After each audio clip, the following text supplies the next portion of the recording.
네, 화요일 우리 시장 부진한 장이 어제 이어서 그 고리를 끊어내지 못하고 오늘도 번져 나가고 있습니다. 양시장에 1% 넘는 하락이 나타나고 있고 코스피 시장 안에서는 현물로는 기관의 매도가, 선물로는 외국인의 매도가 강한 하루. 코스닥에서는 현물에서 외국인이 1,000억 원 넘게 매도하고 있습니다. 오늘 장 어떻게 해야 될지 그 안에서의 중요한 포인트만 적어서 보여드릴게요. 두 분과 함께하겠습니다. 변영인 대표, 박수범 매니저 나왔습니다. 어서 오세요. 네, 안녕하십니까? 네, 안녕하십니까. 사실 이 고리가 좀 끊어주는 강한 반등이 나와준다면 참 좋을 텐데 연휴를 앞두고 있다라는 것, 또 이 연휴 속에 미국에서 발표될 만한 그런 걱정된 뉴스들이 많기 때문에 시장이 좀 주저하고 있는 듯한 움직임이 강해요. 과연 오늘 장에 무엇을 봐야 될까요? 그럼에도 우리에게 필요한 주제 두 가지로 골라봤습니다. 화면으로 보시죠. 네, 바로 이 황금 연휴 수혜를 받을 수 있는 종목이 무엇일까? 저희가 최근 화장품도 이야기해 드렸고 여행주들도 다뤄봤었는데 오늘 그에 대한 이야기 조금 더 자세하게 나눠볼게요. 그와 함께 유럽 종양학회에서는 어떤 기대주들을 미리 담아봐야 될지까지도 잠시 후에 공개해 보겠습니다. 지금 시장 안에서 오늘 장은 중국 관련 수혜주들이 빠지고 있긴 한데 그래도 나름 잘 버텨준 대표적인 종목이잖아요. 이번엔 평소와 좀 다른 무언가 기대할 만한 것들이 있습니까?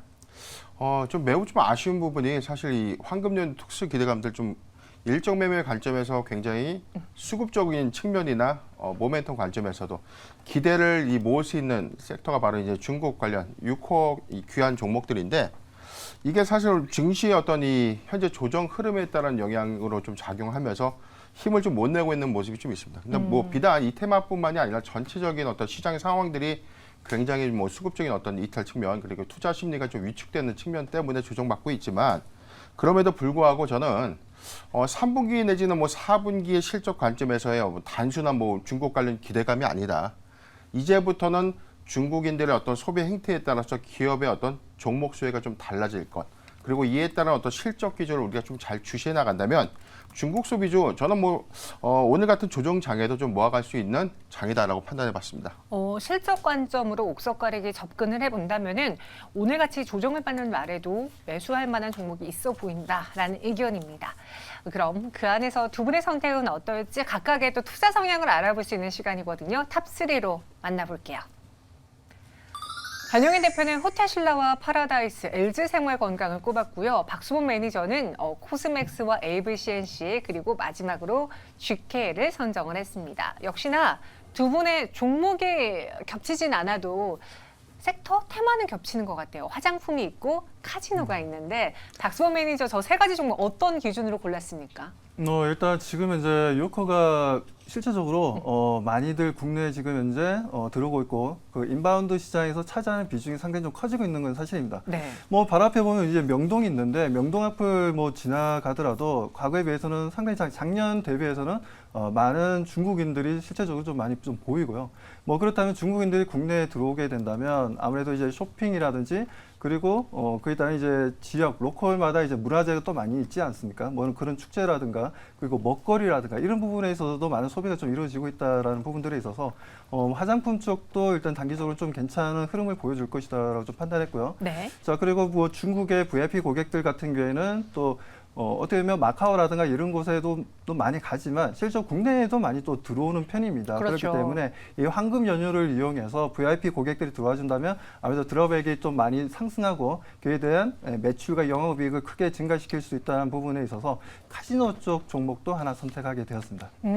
중국인들이 또 카지노에서 큰 손이라고 하고 사실 그 카지노에서는 VIP 드롭백이 실적을 좀 가늠해 볼 수 있는 격자잖아요. 근데 그 부분에 있어서 우리가 이번 연휴를 충분히 누릴 수 있지 않겠느냐라고 이야기해 주셨는데 근데 저는 좀 걱정이 또 하나 있는 게 이 기대 때문에 최근에 중국 유커 관련주들이 많이 올랐고 이 하락장에서 버텼단 말이죠. 그럼 연휴가 끝나고 난 다음에 이제 이 이벤트 다 끝이야라고 하면서 세런으로 작용할 수도 있는 거 아니에요? 괜찮습니까? 저는 괜찮다라고 보고 있습니다. 왜 그러냐면 이제 지금까지 추석 연휴라든가 네. 뭐 이런 큰 명절이 있을 때마다 원래 지수 뭐 코스피도 마찬가지고 코스닥도 마찬가지고 평균적으로 0.5% 정도는 조정을 좀 보여주는 시장이었거든요.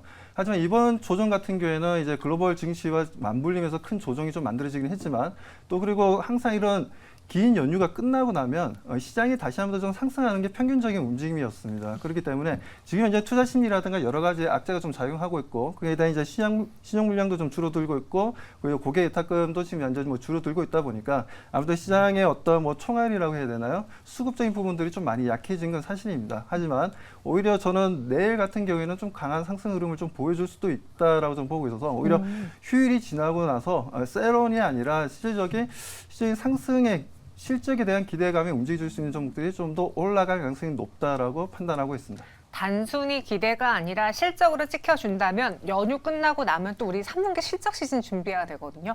거기서 또 빛을 발할 수 있기 때문에 세론으로 보지 않는다라고 의견을 주셨어요. 변용인 대표님도 동일하신지 어떤 의견인지 또 탑픽 3가지 종목에 대한 각각의 매력도 설명해 주실까요?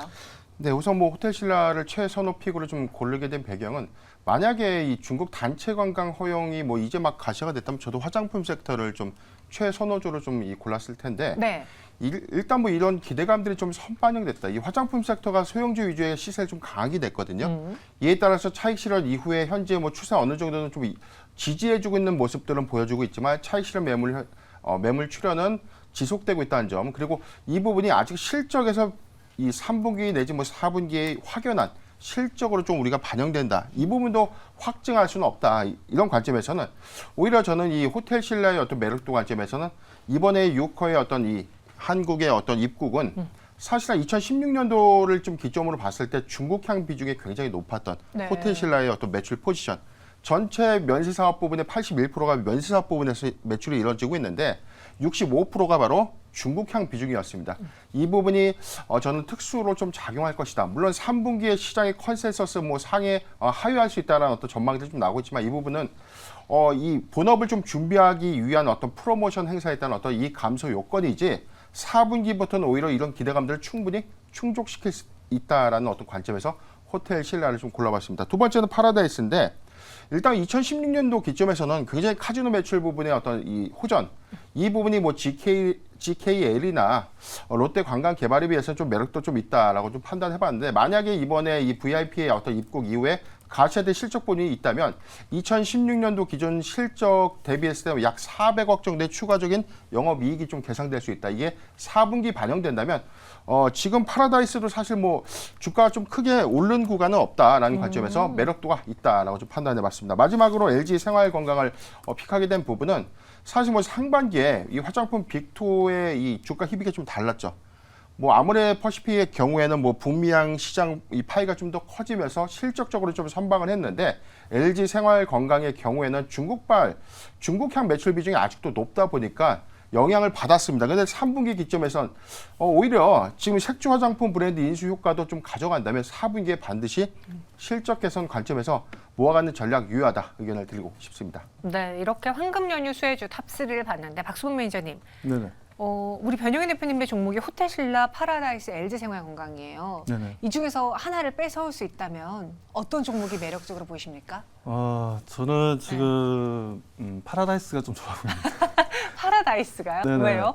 아무래도 이제 카지노 쪽이 저는 좀 괜찮다고 생각하는 게 최근 네. 들어서 이제 요커들 중에서 연령층을 보면 20대와 30대가 상당히 좀 많이 좀 들어오고 있어요. 오. 20, 30대들 같은 경우에는 지금 현재 과거에 우리가 이제 소위 이제 보따리 장수라고 했던 그분들의 어떤 화장품을 크게 사가는 그런 시장보다는 오히려 그분들 같은 경우에는 국내에 들어와서 뭐 먹거리라든지 아니면 지방에서 있는 어떤 축제라든지 이런 페스티벌을 위해서 국내로 유입되는 요커들이 굉장히 좀 많아졌습니다. 그래서 많이 젊어졌다는 거죠. 네. 그런 관점에서 뭐 면세라든가 아니면 지금 현재 뭐 화장품도 물론 지금보다는 더 실적이라든가 기대감이 있지만 그쪽보다는 아무래도 카지노 쪽이 VIP 고객들로 하는 소수를 위한 사업이 오히려 더 실적에 좀 더 긍정적이지 않겠냐라고 판단하고 있습니다. 그리고 또 파라다이스는 카지노뿐 아니라 네. 리조트 갖고 있는데 그렇죠. 예, 네. 거기 리조트가 젊은 층들 사이에서 또 가족층 사이에서도 굉장히 인기잖아요. 그러다 네, 보니 맞습니다. 네. 많이 방문할 수도 있을 것 같다. 그래서 나는 굳이 고른다면 파라다이스가 좀 매력적으로 보인다라고 이야기를 했습니다. 그러나 내 종목 코스맥스가 탑픽이니 전략을 한번 들어볼까요? 네, 아무래도 좀 코스맥스를 제가 들고 나온 이유는 금방 좀 화장품에 대해서 좀 약간 부정적으로 말씀을 드리긴 했지만 네. 그래도 뭐 한국 콜마를 비롯해서 코스맥스 같은 경우에는 이제 사업 자체가 OEM이나 ODM으로 지금 제품을 생산하는 업체들입니다. 그래서 중국에도 공장을 가지고 있고 중국에서도 이제 그 지역에 맞는 PB 제품을 만들어서 지금 공급을 하고 있기 때문에 그렇다면 우리나라에서 브랜드가 있는 회사들보다는 아무래도 이런 대리 생산을 해주는 OEM, ODM으로 생산하는 업체들의 주가 움직임이 좋고 거기에 대한 실적에 대한 기대감도 우리가 좀 긍정적으로 바라봐도 괜찮지 않나. 그리고 이번 중국의 국경절을 비롯해서 약 2천만 명 이상의 요커들이 움직일 것으로 보고 있습니다. 그렇게 되면 자연스럽게 중국 시장 안에서의 화장품에 대한 매출 영향도 상당히 좀 긍정적이라고 보고 있고요. 국내 시장도 좋겠지만 그러니까 중국 시장과 한국 시장을 양쪽을 좀 더 잡을 수 있는 이런 이제 OEM을 만드는 회사가 좀 더 좋지 않겠냐. 그런 관점에서 코스맥스를 선택하게 되었습니다. 목표 주가는요? 네, 목표 주가를 좀 말씀을 드리면 지금 현재 12만 7,900원에 거래되고 있거든요. 네, 12만 7,900원에 현재가 매수해도 저는 괜찮다라고 좀 보고 있고요. 그리고 목표가는 15만 원, 그리고 손절가는 11만 5천 원으로 대응해 보도록 하겠습니다. 네, 그래서 황금 연휴수의 탑픽주 각각 호텔신라 그리고 코스맥스를 꼽아 주셨습니다. 이어서 두 번째는 연휴 이후에 나올 만한 이벤트를 통해서 우리가 미리 담아볼 종목입니다. 바이오 쪽에서 살펴볼게요. 보시죠. 10월에 유럽 종양학회가 있기에 제약 바이오주들이 주목을 받는다면 나는 이 종목들 순으로 매수를 해보겠어. 변영현 대표님은 오스코텍과 아이센스 신라젠, 박수원 매니저는 S바이오메딕스, 위더스 제약, 삼성 바이오로직스를 골랐습니다. 대표님, 네. 지난번에도 계속 그 10월에 이벤트가 있는 걸로 맞습니다. 유럽 종양학회 이야기하셨잖아요. 아, 요즘 근데 이렇게 시장이 불안한데 바이오가 주목을 받아줄 수 있을까요? 네, 일단 뭐 이 투자 심리가 크게 좀 꺾인 상황에서는 뭐 바이오 섹터가 좀 조정의 빌미가 좀 됐는데 일단 10월 초에는 유럽 당뇨학회가 먼저 이벤트가 있었고 10월 중순에는 유럽의 종양학회 그리고 뭐 말일경에는 알츠하이머 학회가 좀 예정돼 있습니다. 맞네요. 그래서 뭐 우리가 당뇨학회에서 이 다뤄질 의제가 뭐 당뇨와 비만 치료제 관련 모멘텀들 주시해보자라고 저도 의견을 좀 드린 바 있었는데 오히려 이 시장 영향 때문에 오히려 낙폭이 좀 더 커졌어요. 일단 차익 실현 매물의 어떤 영향으로 주가 좀 많이 추세 좀 있다는 흐름을 좀 보여줬는데 그럼에도 불구하고 저는 일회성에 관련된 부분에서는 뭐 단기간 어떤 추세 반등 효과 하에서는 이 테마도 작용하지 않을까라고 좀 판단해봤습니다. 먼저 뭐 유럽 당뇨학회 이벤트에서는 두 번째 종목이었던 아이센스를 좀 주시해보자라고 좀 의견을 좀 드렸는데 일단 뭐 아이센스와 동은아나텍이 이번에 참가를 해서 관련된 어떤 혈당 측정기에 대한 기술 시현 효과가 좀 있을 텐데 이 부분들에 대한 어떤 시장 기대감들이 좀 한 차례 반영이 된다면 추세 전환점에 단기 시세에 한번 낼 수 있겠다라고 좀 판단해봤습니다. 최선호픽은 오스코텍을 좀 골라봤는데 우선 이 회사의 어떤 파이프라인이죠. 레이저 티닙의 임상 병용 효과 3상 결과가 좀 발표가 될 예정입니다. 여기서 임상 3상의 유의적인 어떤 결과 효과를 입증해 낸다면 관련된 모멘텀이 좀 단기간적으로 좀 더 부각될 수 있는 요인이 있다. 이 점 하에서는 오스코텍을 최선호픽으로 좀 골라봤고요. 마지막으로 신라젠인데 오히려 이제 거래재개 이후에 주가의 어떤 조정상이 굉장히 좀 길었던 종목입니다. 그래서 이 부분은 이 회사의 어떤 모멘텀이 크게 악화된 것이 아닌가라고 생각하실 수 있는데 올해 신만큼 오히려 팩사백의 어떤 병용 효과, 신장암 임상 3상에 대한 병용 효과가 긍정적인 어떤 지표로 작용한다면 신라젠도 한번 좀 관심 가져도 좋지 않을까 판단해봤습니다. 그래서 이 학회와 관련해서는 오스코텍이 다시 한번 주목을 받지 않겠느냐라는 이야기였고요. 아이센스도 당뇨 학회가 있으니까 비만 당뇨하면은 또 혈당 측정기로 엮일 수도 있다. 마지막 신라젠까지 이야기해 주셨습니다. 그런데 박수원 매니저의 기대주 탑3를 보면 S바이오메딕스가 오늘 급등한 종목이더라고요. 네, 맞습니다. 어떤 이유 때문에 급등을 했는지 그럼에도 불구하고 매력적으로 보이십니까? 네, 그렇습니다. 지금 S바이오메딕스 같은 경우에는 지금 나온 내용들을 보면 지금 세브란스 병원에서 파킨슨병 관련해서 줄기세포, 배양 줄기세포를 통해서 치료제를 이제 임상 실험을 해봤는데 결과가 상당히 좀 긍정적으로 나왔다라는 내용 때문에 상한가를 가게 되었습니다. 뭐 최근 들어서 좀 분위기가 그런 것 같아요. 뭐 지금 당뇨다, 비만이다 이쪽에 이제 일라일리를 비롯해서 뭐 여러 업체들이 지금 해외 쪽에서도 주가 움직임이 상당히 좀 긍정적이고요. 뭐 이런 부분들이 이런 부분들이 눈으로 확인할 수 있는 내용이 좀 나왔다라면 임상 실험이 좀 어느 정도 지금은 물론 임상 1상 정도 수준이긴 하지만 뭐 이런 긍정적인 내용들이 나왔다는 건 주가가 미리 선 반영되어서 기대감을 높이면서 투자자들이 매수하고자 하는 의지가 좀 강해질 수가 있다라는 거죠. 뭐 그런 관점에서 제가 ST바이오메딕스를 오늘 급등을 하긴 했지만 좀 가지고 나오게 된 부분이고요. 그리고 제가 두 번째로 가지고 나온 종목을 좀 보면 위더스 제약입니다. 위더스 제약 같은 경우에는 지금 현재 뭐 전문 의약품부터 해서 여러 의약품들을 좀 만들어내고 있는데 그중에서 탈모 치료제가 최근 들어서 많은 좀 각광을 받고 있고 이번에도 270억 원을 들여서 이번 경기도 안산시에다가 공장을 짓는다는 얘기가 나왔고 약 250만 병 정도의 생산을 연간 생산량을 가져가겠다라고 얘기가 나왔기 때문에 그렇다면 우리가 지금 고령화 시대에서 이런 탈모 현상에 대한 부분들도 하나가 상당히 좀 중요한 부분이라 좀 보고 있습니다. 그래서 위더스 제약의 앞으로의 실적의 성장성에 대한 기대감이 높아지면서 최근 단기 급등 흐름을 좀 보여줬다라고 말씀드리고요. 그리고 세 번째는 삼성바이오로직스를 가지고 나왔습니다. 네. 삼성바이오로직스 같은 경우에는 지금 분위기가 너무나 좋습니다. 솔직히 실적이 너무나 좋고 CMO라든가 CDMO 사업 같은 경우에도 너무나 좋은데 세계적인 그야말로 큰 빅파마들과 여러 가지 지금 협업을 이루고 있는 상황인데도 불구하고 주가는 좀 많이 좀 내려왔어요. 그래서 아마 우리 시청자분들 중에서 삼성바이오로직스를 많이 보유를 하고 계실 겁니다. 그러면서 주가가 너무나 조정 많이 받다 보니까 실망감도 좀 크시겠지만 저는 말씀드리고 싶은 게 이런 부분들이 어떻게 보면 단기적인 이슈라든가 전체적인 시장 분위기에 따른 좀 주가 조정으로 좀 보셔야 되고 제가 봤을 때는 오히려 지금 추석 연휴가 끝나고 나면 10월 달부터 유럽 종양 학회도 있고 여러 가지 또 임상 실험에 대한 내용들 하반기로 가면 갈수록 또 뭐 그런 결과물에 대한 이제 중간 보고라든가 여러 가지 내용이 나와주기 때문에 뭐 그렇다면 우리가 삼성바이오로직스도 이제부터는 주가도 단기 급락을 좀 많이 보여줬기 때문에 이제부터는 좀 더 우리가 긍정적인 관점으로 좀 접근해 볼 수 있는 가격대까지 왔다라고 말씀드리고 싶습니다. 네.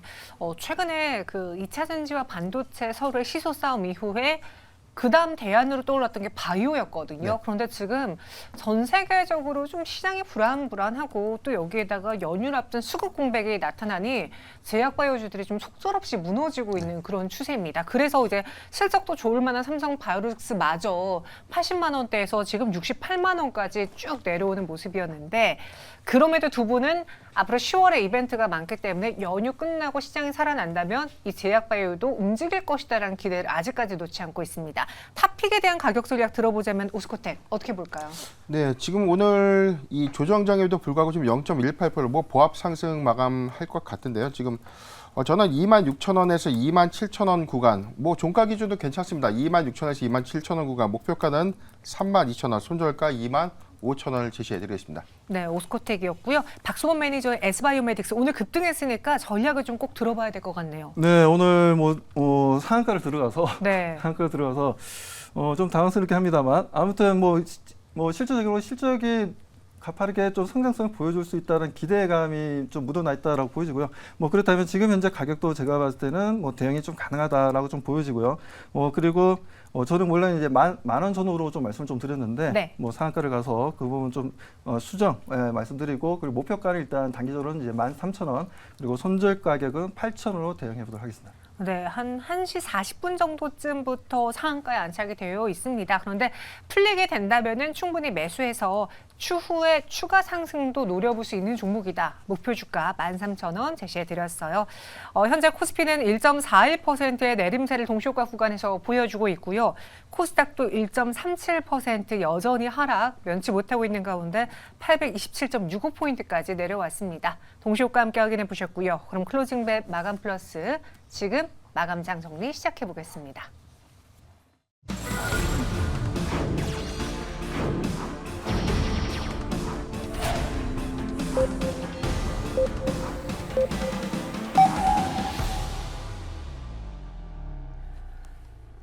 네, 화요일 우리 증시의 문을 닫았습니다. 이 나스닥 반등에도 불구하고 나스닥의 선물이 하락하면서 대부분 아시아권 증시 역시도 하락세 물이 들어 있습니다. 시장이 부진한 와중에 오늘 시청자분들이 그런 말씀 많이 하시더라고요. 수급 공백을 이겨낼 재간이 없다. 외국인과 기관의 매도가 이렇게 나오고 있고 특히나 오늘은 외국인이 뭐 작정한 듯이 선물 시장에서 1조 넘게 매도 계약 체결하고 있거든요. 그러다 보니 반전이 나타나지 않았던 오늘장입니다. 종가 보면서 이야기 나눠보죠. 김예솔 아나운서 전해주실까요? 네, 클로징벨 플러스 마감 상황 전해드립니다. 오늘도 우리 국내 증시는 하락하며 거래를 마쳤습니다. 코스피는 기관들의 강한 매도로 역시나 낙폭을 키워갔습니다. 전거래일 대비 1.3%대 하락하며 2,462포인트 선에서 거래를 마쳤습니다. 코스닥은 오늘 상승 출발했지만 곧바로 하락 전환하며 역시나 하락폭을 키웠습니다. 외국인들의 강한 매도 우위로 1.3%대 하락하며 거래를 마쳤습니다. 오늘도 리비안과 관련된 AI 챗봇 이런 특정 테마를 제외하고는 시장에 일제히 조정을 받는 모습이었습니다. 최근에 수급이 몰리며 이 주목을 받았던 로봇 관련주들 역시도 일제히 하락하는 모습이었는데요. 유진 로봇은 장 후반 들어서 낙폭을 더 키웠습니다. 21% 넘게 하락하며 거래를 마쳤습니다. 그리고 모비스도 3거래일 연속으로 상한가를 기록하고 어제까지도 강세를 보였던 기업인데요. 오늘은 하락 전환하는 모습을 보였습니다. 이렌시스도 2거래일 연속 상한가를 기록했던 기업이고요. 이미지스도 어제 상한가를 기록한 기업인데요. 다만 오늘은 다시 한번 하락 전환하면서 낙폭을 키워가는 하루였습니다. 그리고 오늘은 5G 관련주들도 일제히 조정을 받는 모습이었습니다. 에이스테크는 최근 외국인과 기관의 동반 수급이 들어오면서 강세가 이어지던 기업인데요. 오늘은 18% 급락세를 보였습니다. 역시나 머큐리 역시도 11% 하락세, KMW도 동반 수급이 들어왔던 기업인데요. 오늘은 11% 넘는 낙폭을 키워갔습니다. 그리고 코위버는 어제 7% 강세를 보이며 기대감을 모았던 기업이지만 오늘 그 상승분을 모두 반납하는 모습이었고요. 센서뷰 역시도 4거래 연속으로 하락하는 모습을 보였습니다. 오늘 시장에서는 바이오 시밀러 기업들도 마찬가지였는데요. 코스닥 시장에서의 물량을 지켜냈던 알테오젠이 오늘은 이 차익 실현 매물이 계속해서 쏟아졌습니다. 오늘 21% 넘는 낙폭을 키웠고요. 파메신 역시도 7%대 하락세를 보였습니다. 그리고 삼천당제약은 어제 기관들의 수급이 들어온 기업인데요. 오늘 다시 하락 전환하는 모습 보였고요. 셀루메드도 4거래일 연속으로 하락세를 이어갔습니다. 오늘 시장은 오르는 종목을 찾기 힘들 정도로 연휴를 앞두고 부진한 시장의 모습이 그려졌습니다. 과연 이러한 시장 속에서 어떤 대응 전략을 펼쳐야 할지 클로징벨 플러스 통해서 계속해서 이어가시죠. 네, 전해드렸다시피 오늘 시장에서 상승 종목의 개수가 양시장 통틀어서 500여 개밖에 안 됩니다. 그러다 보니 지금 코스닥은 계속 추세가 이탈되려는 그런 움직임, 827선까지 내려와 버리는데요. 오늘 장 어떻게 마감했는지 그에 대한 좀 브리핑 들어보도록 하죠. 오늘 원달러 환율의 상승이 문제였습니까? 오늘 장의 가장 큰 악재 요인 짚어주시죠. 우선 뭐 미국의 긴축 연장 장기화 우려감들이 지금 시장의 투자 심리를 좀 억제시켰다라고 좀 판단해봤는데 네. 가장 큰 뭐 단기 악재는 뭐 미국의 셧다운 우려감이죠. 9월 30일까지 미국의 이 연방 정부의 어떤 예산 승인안들이 이 공화당이 뭐 발목을 잡을 수도 있다. 그래서 이에 따라서 셧다운이 좀 이 가시화가 된다면 미국의 어떤 신용 등급이 강등될 수 있다라는 어떤 우려감들이 좀 시장에 반영되고 있는 모습입니다. 그럼에도 불구하고 사실 오늘 외인의 매도세보다는 기관의 매도세가 좀 더 상대적으로 좀 컸다. 이 부분이 저는 좀 의문이 좀 있는데 이 단기간의 어떤 악재 리스크는 9월 30일을 좀 주시해 나가면서 과연 연방 셧다운 이후에 미국의 신용 등급 강등 우려감, 뭐 지난 5월에도 사실 한 차례 관련된 어떤 이슈가 좀 있었죠. 예산안 처리에 대한 어떤 이슈, 이 부분 때문에 신용 등급에 대한 영향 리스크가 증시에 우리가 한 2주간 영향을 좀 끼쳤던 사례가 좀 있었던 만큼 이와 관련된 사례들이 좀 진행되고 있다라고 좀 판단해봤습니다. 코스피의 경우에는 1.3% 좀 하락한 마감을 했는데 지금 단기 추세에서 2,470선을 좀 이탈한 2,462.9포인트에 마감을 했기 때문에 지금 심리적 지지선 좀 이탈을 했다. 다만 크게 좀 우려할 수준은 좀 아니다라고 저는 전망을 해보고 있거든요. 일단 미국 연준의 어떤 셧다운 우려감에 대한 어떤 선행 리스크가 좀 반영되고 있는 모습인데 이 부분은 사실상 이 추석 연휴의 어떤 유동성 이탈과도 어떤 접목시킬 수 있는 부분이다라고 판단을 해봤습니다. 코스닥의 흐름에서도 오늘 역시 1.3% 하락한 827.8% 좀 이탈을 하면서 네. 심리적 지지선 840선을 좀 지키지 못했는데 이 부분도 저는 중기 관점에서는 뭐 단기적인 어떤 이 심리를 위축시킨 영향은 좀 있지만 크게 우려할 사항은 좀 아니다. 오히려 추석 연휴 이후의 방향성을 한 번 더 고민해보자라고 판단해봤습니다. 박수범 매니저님도 동의하세요? 지금 시장 안에서 희망을 찾기가 좀 힘든 게 뭐 네네. 하루 이틀 급락하고 한 번쯤 급등이 나오면서 반등이 나와주면서 투자자들에게 희망을 드려야 되는데 연일 속절없이 좀 무너지고 있다라는 게 최근의 트렌드였거든요. 코스닥이 말씀드린 것처럼 840선까지도 이탈됐고 오늘 52주 신저가를 기록한 종목들도 대다수가 나왔습니다. LG화학도 오늘장 52주 신저가를 내려갔고요. 그 외에도 많은 종목들이 좀 밀렸는데 괜찮은 거예요? 괜찮아요, 박수범 매니저님? 네, 저는 지금 현재 움직임은 어차피 뭐 전체적인 매크로 흐름에 대한 이제 부담감과 투자 심리가 좀 약해지다 보니까 수급이 좀 안 좋아진 부분들이 있고요. 그리고 실제적으로 좀 하락했던 국내 시장 같은 경우에는 또 어떻게 보면 미국과 금리 격차가 좀 많이 벌어져 있는 부분들이 있어서 외국인들이 이제 환차손이 좀 발생할 수 있다는 부분들, 이런 부분들 때문에 특히나 이제 선물이나 옵션 쪽에서 많은 매도를 가져가고 있습니다. 지난 8월 달에도 2조 2천억 정도의 매도를 보여줬는데 9월 달도 이렇게 좀 현금화하고 있는 분위기는 일단 선물이랑 파생 쪽은 좀 강한데 그나마 조금 다행이라고 좀 생각하는 게 현물 쪽은 생각보다 매도를 외국인들이 그렇게 크게 많이 가져가고 있지 않습니다. 일부분은 우리가 그래도 긍정적으로 볼만한 내용이다라고 좀 판단하고 있고요. 그리고 어차피 긴 연휴가 좀 길다 보니까 그 부분 또한 투자 심리에 크게 영향을 주면서 지난주부터 계속해서 오늘까지도 지속적으로 좋지 못했지만 오히려 내일 같은 경우에는 오히려 외국인들이 오히려 지금 선물이라든가 지금 이제 파생 쪽에서의 지금까지 숏을 쳤던 부분들이 있어서 숏 커버링이 되었던 뭐 어떤 형태가 되었던 다시 한 번 더 지수를 끌어올리는 분위기를 반대로 만들 것으로 보고 있고 오히려 내일 같은 시장에 있어서는 개인과 기관들의 매도는 좀 지속될 수는 있겠지만 네. 반등 시에 오히려 저는 내일 같은 장에서는 오히려 좀 매수를 하고 긴 연휴가 지나고 난 다음부터는 실적이라든가 여러 가지 종목들에 대해서 조금씩 대응해 나가신다면 이런 어려운 구간도 우리가 충분히 극복할 수 있다라고 말씀드립니다. 오늘 장중에 LG화학이 50만 원까지 밀리면서 52주 신저가를 기록을 했습니다. 물론 종가에서는 50만 5천 원에 마감을 했고 그 재무부담 우려라는 기사가 오늘 좀 많이 쏟아졌는데 안 그래도 2차 전지에 대한 지금 투심이 많이 위축된 상황에서 유독 특히 LG화학의 낙폭이 큰 것처럼 보이거든요. 괜찮을까요? 네, 지금 현재 뭐 아시다시피 네. 전기차 판매량과 국내를 비롯해서 해외 쪽도 많이 좀 둔화되고 있고요. 뭐 그에 따른 이제 지원금도 많이 좀 각 국가들마다 좀 낮아지고 있다 보니까 그리고 영국 같은 경우에도 원래는 2030년까지 내연기관 자동차를 종료하겠다고 했지만 이걸 2035년까지 5년을 더 연장한 거죠. 이런 부분들 또한 2차 전지에 좀 크게 영향을 좀 주고 있다고 봅니다.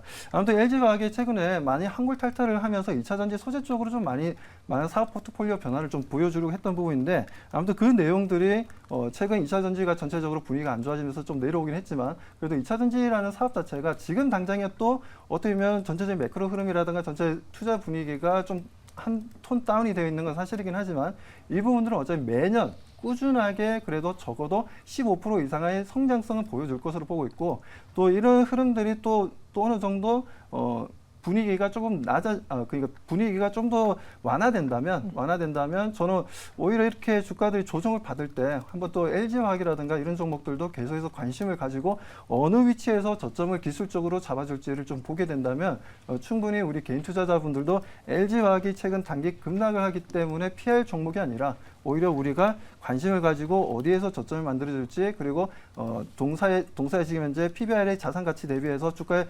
방향성이라든가 그리고 전체적인 성장성에 대한 부분들, 뭐 에비타, 뭐 퍼와 관련된 그런 기초적인 자료들을 보면서 우리가 판단할 수 있으니까요.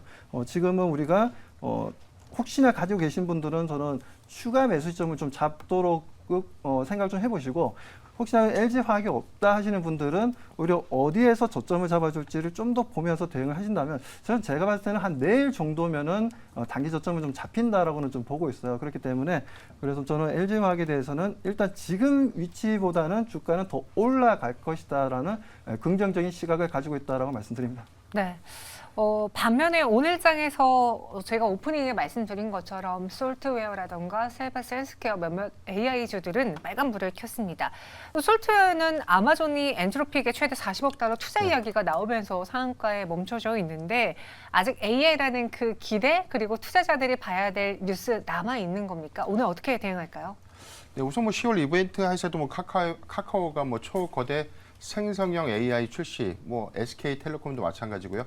하반기 연말까지 AI의 어떤 이벤트들은 좀 남아있다. 그런데 글로벌 이벤트에서 아마존이 이 엔트로피의 어떤 대규모 투자 이슈가 좀 불거지면서 아마존 AI 투자 관련주들의 어떤 상승세, 솔트웨어라든지 뭐 시일의 남성의 주가의 어떤 흐름들. 오늘 두 종목의 경우에는 뭐 상한가까지 좀 안착을 좀 했는데 네. 단기적인 어떤 시장 악화임에도 불구하고 기대감을 좀 수반했다는 점에서 AI 섹터는 저는 이 관련해서 어떤 부분에서는 테마가 동일하게 좀 가고 갈라지면서 똑같이 가고 하지만 연말까지 뭐 조정되는 어떤 대장주들의 어떤 흐름들은 주시해 볼 필요가 있다라고 좀 판단해 봤습니다. 솔트웨어 뭐 다음 내일도 사실 좀 강한 흐름을 좀 보여줄 것이다. 뭐 단기성으로 좀 끝나지는 않을 것이다라고 판단해 보는데 관건은 AI 섹터의 어떤 전반적인 상황들이 어떤 종목이 오른다고 해서 다 같이 올라가기보다는 부분적인 어떤 차이점을 좀 두고 있다. 이 점도 잘 참고하셨으면 좋겠습니다. 네, AI 테마주 오늘 솔트웨어 여전히 상한가에서 마감이 되었습니다. 그리고 박순 매니저님, 우리가 또 봐야 되는 게 연휴 이후 시장을 준비해야 되는데 네네. 마이크론의 실적이 이제 곧 나와요. 네네. 그래서 반도체주들의 경우에도 이 실적 체크가 중요하다라는 이야기가 나오고 있습니다. 마이크론 실적 좀 기대해봐도 괜찮을지. 오늘 보니 삼성전자라던가 SK하이닉스 그리고 이외의 반도체주들은 대다수가 좀 파란불이 켜져 있는데 네네. 투자자분들 걱정하지 않고 들고 가도 괜찮겠습니까? 반도체주에 대한 전략은요? 저는 지금 이제 반도체 같은 경우는 좋다라고 좀 보고 있고요. 특히나 최근에 뭐 많이 얘기가 되었던 HBM 쪽도 상당히 좀 긍정적이다라고 보고 있습니다.